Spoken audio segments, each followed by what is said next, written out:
Saksakalyan gunarnavasya Vande Guru Sri Charanarabindam.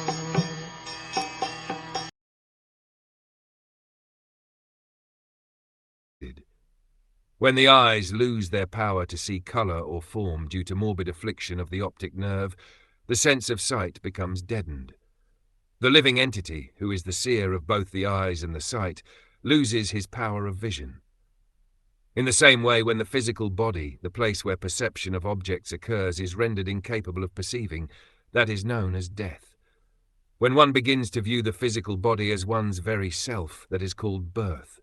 When one says, "I see," this means that he sees with his eyes or with his spectacles. He sees with the instrument of sight. If the instrument of sight is broken or becomes diseased or incapable of acting, then he, as the seer, also ceases to act.